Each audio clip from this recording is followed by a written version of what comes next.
Tonight, the anxious wait and harrowing journey for Canadians trying to return home.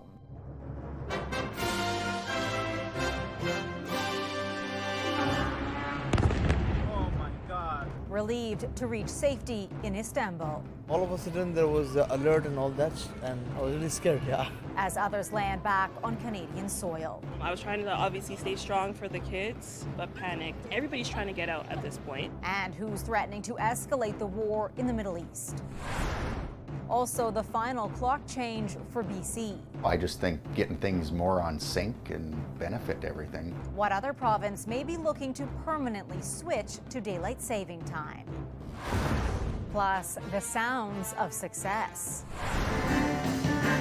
The old saying is true. You really don't know who's in the audience. How artists in Canada's smallest province are making big careers in Canada's music industry.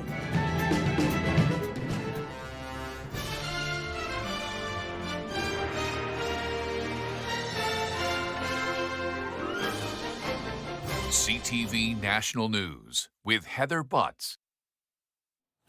Good evening. The U.S. president is tonight vowing to hit Iran harder as the Iranian president apologizes to neighboring nations over Tehran's attacks.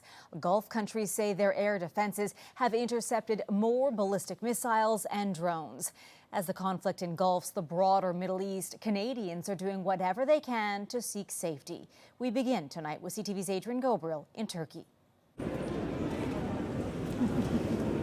The weight of a week of war written on the faces of weary travelers arriving at Istanbul airport. How does it feel to be in Istanbul safe?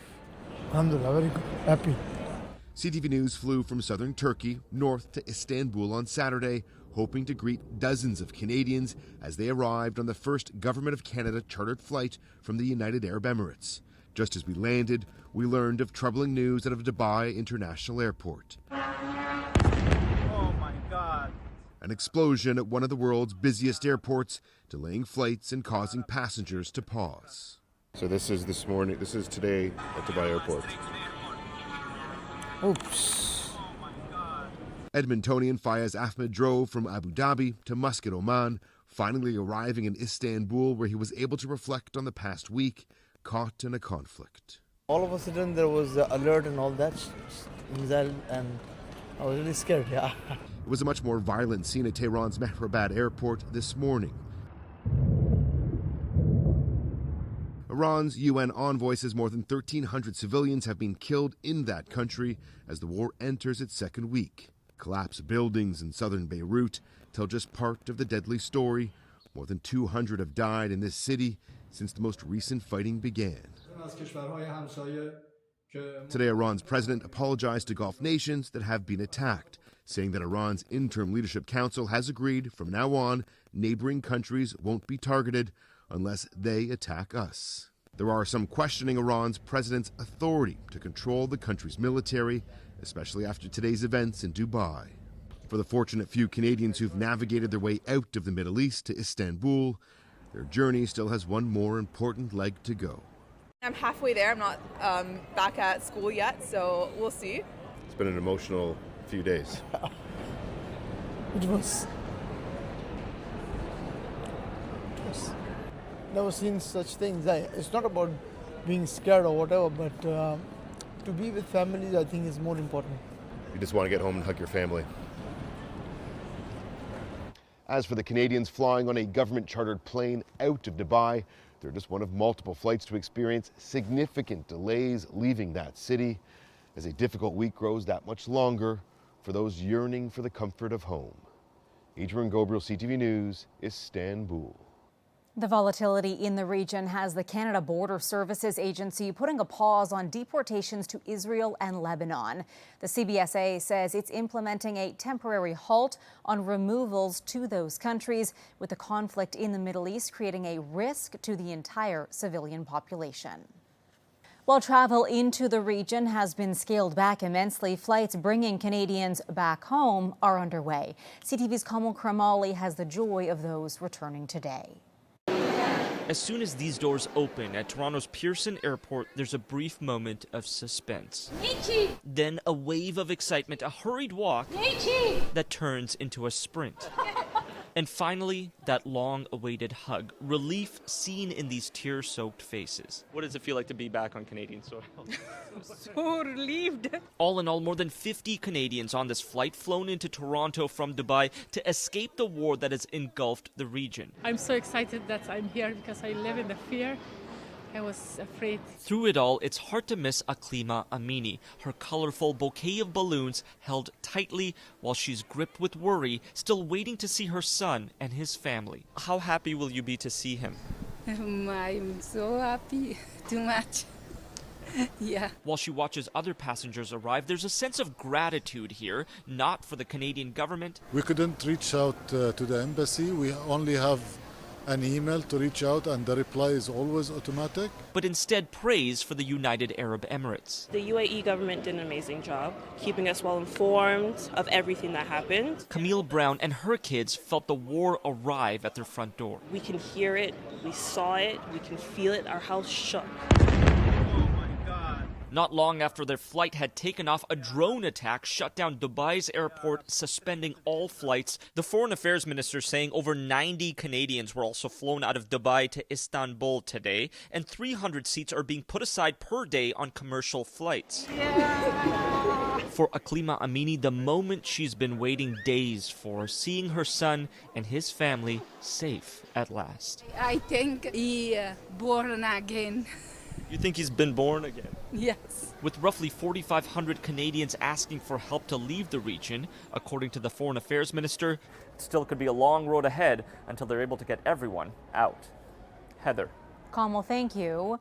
The war in Iran is stirring strong emotions here in Canada.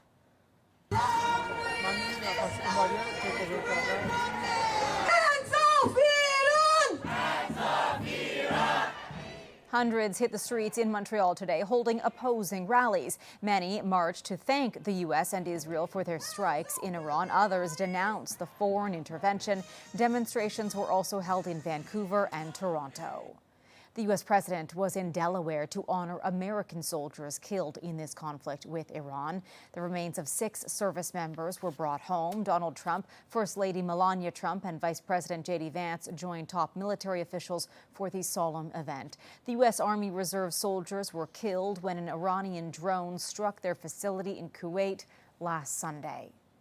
The conflict is quickly pushing countries to rethink energy as they look for sources they can readily access and rely on. CTV's Jeremy Sharon takes a closer look tonight at how this could impact Canada's energy sector. It connects the Persian Gulf to the open ocean, making the Strait of Hormuz a crucial passage for about 1/5 of the flow of global oil and liquefied natural gas. This has changed our whole view of risk and where oil comes from, where natural gas comes from. The majority of the oil and gas on the tankers navigating the narrow passage are destined for Asian markets. Countries like China, India, Japan, and South Korea are the most vulnerable to disruptions. We now see that Iran can shut this strait down, and it means that there's going to be less countries who want to rely on Middle East oil. So where are they going to get it? In the short term, experts suggest some could be forced to turn to Russian oil. But Canada could also help provide some immediate relief, though the capacity to increase our oil and gas exports to Asian markets through existing infrastructure is limited. So Canada does have an ability to put some additional oil onto the world market, but we can't hope to satisfy all of the lost production from the Middle East right now. In the long term, Canada's energy minister says there are already indications countries could come calling. What's happening in the Middle East is making our allies more and more focused on Canada. And Tim Hodgson says those allies are looking for something specific that Canada can provide. They want a reliable, a secure, and a sustainable source of energy going forward. But to create the capacity to be able to provide that, Canada still has significant hurdles to cross. We don't have the pipeline capacity right now going over the Rockies to really become a large exporter to the Asian markets. That would require a second West Coast pipeline, which is the intended outcome of a memorandum of understanding between Ottawa and Alberta. But it's far from a guarantee, not to mention would still take years to build. Heather? Jeremy, thank you. Police in the Toronto area are ramping up patrols around places of worship after 2 synagogues were hit with gunfire overnight. CTV's John Musselman on what happened and why some are calling for more care and compassion for the broader community. At least 6 bullets tore through the front doors of this synagogue in Thornhill. 2 people were inside when the shots rang out just before midnight. Police say no one was injured, but the shooting has shaken the Jewish community, and Vaughan's mayor calls it a hateful anti-Semitic act. This morning alone, I heard from several members of this congregation who feel like they no longer have a future here in Canada. That breaks my heart. The Jewish community here in Vaughan and across this country has been fundamental to our prosperity, our growth, and the values that I know we hold dear. A police car and extra security is now posted at the synagogue. There will also be added police patrols in the community near places of worship. A command center has also been set up at the nearby Promenade Mall in Thornhill to address public concerns. Oh, it's terrible. It's awful. It's there's a serious problem, and we have people lashing out at our community, and we need the politicians to do something about it. I don't think it's right to go and shooting synagogue. A synagogue was also hit by gunfire in North York just after midnight. Let me be clear. An incident like this is vile and has no place in Toronto. It is completely unacceptable, and the Toronto Police Service is dedicating no small amount of resources to dealing with it. No one was injured, and at this point, investigators say there's no evidence the 2 shootings are connected. But it has not been ruled out. Sarah Lefton with the United Jewish Appeal calls these shootings horrific and a threat to all Canadians. It comes as tensions increase over the war in the Middle East. This is not just a Jewish issue. It may look like it's just, because there are synagogues being shot at, that this is an issue that should just be of concern to the Jewish community. It is absolutely not. This is about violence and willful promotion of terrorism against democratic values and the right to live as Canadians safely and securely here in Canada. That's what this is about. Back in Thornhill, police are canvassing for security video. They say they're looking for a dark-colored sedan that was seen in the area at the time of the shooting. John Musselman, CTV News. To some troubling news out of Quebec, where a child has been killed in a bus crash near the U.S. border. 17 others were injured in the collision that happened in the small town of Saint-Rose-de-Watford, south of Quebec City. Canada's Minister of Defence, David McGuinty, issuing a statement tonight about a bus crash carrying members of the cadet program, saying his thoughts are with the cadets, staff members and families affected by the heartbreaking incident. While most of the country's clocks will spring forward this weekend, for British Columbia, it will be the last time. Now joining Saskatchewan as the only 2 provinces that don't turn the hands. Alison Bamford takes a look at the time-honored tradition and who else might follow suit. There's so much that can go wrong with a watch. In this home office, Brent Schreiner spends most of his time making sure the watches in front of him tick just right. The world runs on time, obviously. He's been in the business almost 40 years. He has clients across Western Canada and orders parts from Ontario. In a province that follows standard time year-round, juggling biannual time changes for the rest of the country can be hard to track. I just think getting things more on sync and benefit everything. After Sunday, BC will permanently switch to daylight saving time, joining Saskatchewan as the only other province to stop changing clocks twice a year. Now, Alberta is reevaluating. We're going to have to make a decision because both our neighbors are staying on a permanent time year-round, and we probably should too. Alberta held a referendum on time change back in 2021, with a very small majority voting to keep clocks moving twice a year. But one expert says this could be the hand that moves the dial. I think a lot of people have been expressing their displeasure with the time change. Governments everywhere, not just Alberta, are hearing that message. In Saskatchewan, clocks don't spring forward or fall back, and the people we talk to say it's time the rest of the country lives by those rules. That makes sense to me. I don't know why we haven't done that already. I have some kids in Manitoba and some kids in Alberta, so I can never remember who's on which time schedule. Time change is still up for debate in some provinces. Ontario has said it will only make the switch if Quebec and New York do the same. For now, Canadians dealing with a patchwork of time change practices could feel like Schreiner fixing an old watch. Some days you have patience, next day not so much. Allison Bamford, CTV News, Saskatoon. Coming up, remembering Operation Friction. I was on the ship that went to the minefield. 35 years on, what Canada's Gulf War heroes are still fighting for.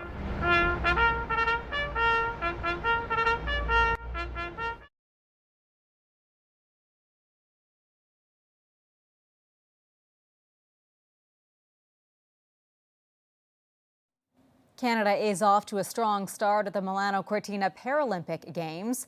Para-alpine skiers Kala Eriksson and guide Sierra Smith earned silver on their Paralympic debut. Natalie Wilkie also skied to silver in standing sprint biathlon, and sit skier Kurt Otway made a triumphant return to the Paralympic stage with bronze in the men's sitting category. A ceremony was held this week at the National War Memorial to commemorate the end of the Gulf War 35 years ago. But as CTV's Rachel Aiello reports, the veterans who contributed to restoring peace at the time are still fighting for recognition. Ashley Halpin was only 5 when her father left for the Gulf War. He wrote me a letter and he sealed it in case he wasn't going to come back home. He did make it back. And now, 35 years later, his service and that of the more than 4,000 members of the Canadian Armed Forces that were part of Operation Friction was commemorated in the nation's capital.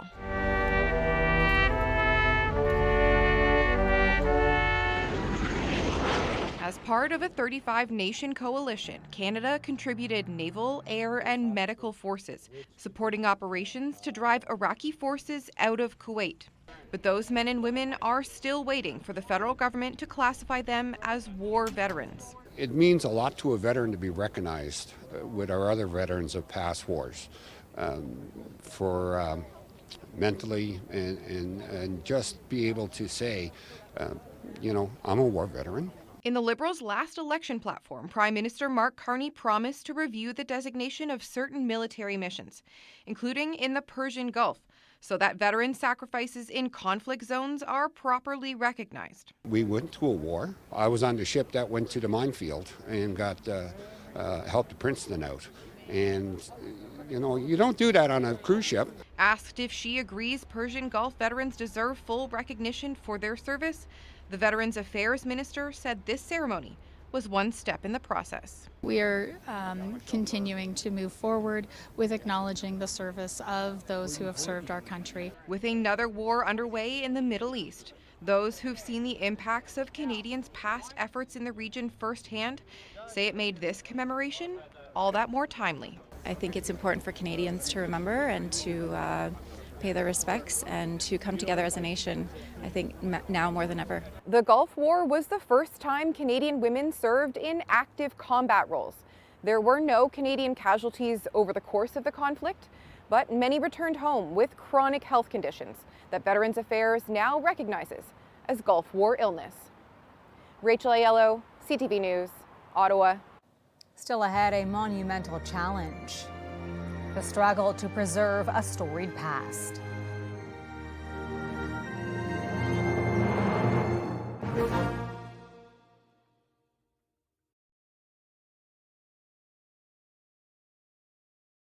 Halifax has lost many of its historic buildings in recent years. Now, a group is rallying to preserve one in particular. CTV's Paul Hollingsworth on why they say this building is so special and worth saving. The old Halifax Memorial Library serves as a lasting tribute to those who fought in previous wars. It is a living cenotaph. The library first opened in 1951, honoring those who served in the First and Second World Wars and Korea. It closed 12 years ago, and William Breckenridge is now fighting to save what he calls a heritage treasure. I want adaptive reuse of the building, and I think it's totally doable. Breckenridge says the building and Winston Churchill statue offer a commanding presence in a city known for its historic properties. It has that kind of classical Art Deco architecture to it, and it was angled where we're standing so that you could see it at that and really admire it as you're coming up and down Spring Garden Road. Historian David Jones says this is also hollowed ground, with graves dating back more than 250 years. So we're standing right now on a burial ground. It's the old cemetery of the poorhouse or the workhouse of Halifax, and there are thousands of people buried here. A petition has been launched to keep the building and leave the park untouched. Breckenridge believes Halifax's rich military traditions underscore the historic reasons why this entire property should continue to serve as a monument. I would rate it as the second most important civic building next to City Hall. According to the city, public consultation will take place in the coming weeks with ideas submitted on future uses of this property. A final decision is expected later this year. Paul Hollingsworth, CTV News, Halifax. Still ahead, play on how small town musicians are navigating the music industry.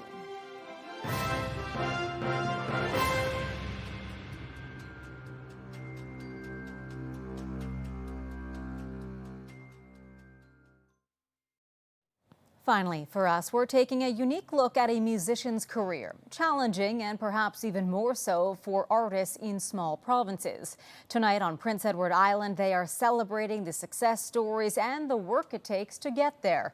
CTV's Maria Saru on the high notes. 2, 3, 4. Drums kickstart soundcheck before the fiddle comes in. PEI's Richard Wood has toured the world with his fiery brand of Celtic music, making this his full-time job. But the musician says not everyone from the island is as lucky. There's an awful lot of musicians that would have to move away, you know, and you hear the stories all the time, moving to Toronto or they move to New York or Halifax. Singer-songwriter Logan Richard, also from PEI, says some seasons are busier than others, but the highs are louder than the lows. Lean into the fact that it is a small town. There's people that do it full-time that you can reach out to and that you can ask questions to. I'm also a producer and a guitar player for hire, so I'm able to do a few different things that kind of helps keep the ship floating. Behind the scenes, crews worked adjusting audio levels for Music PEI's annual awards tonight, marking 25 years. Music PEI offers local artists financial help through investment programs and grants. For example, the nonprofit's Golden Ticket program supports 4 winners with everything from producing singles to sales targets. Nowadays, there's so many other ways to make money in music and to do it for a living. So things like TV and film placements and working in recorded music more than touring. Back on stage, Wood says it's best for emerging artists not to rely entirely on streaming, instead to book gigs and give it their all. The old saying is true, you really don't know who's in the audience. Whether 2 people or 200,000 are in the crowd, the musicians say it's about showing up despite the challenges. Maria Saru, CTV News, Summerside, Prince Edward Island. We certainly have some talented musicians in this country. That is our newscast for this Saturday night. I'm Heather Butts. For all of us at CTV National News, thank you for watching. Good night, and I'll see you again tomorrow.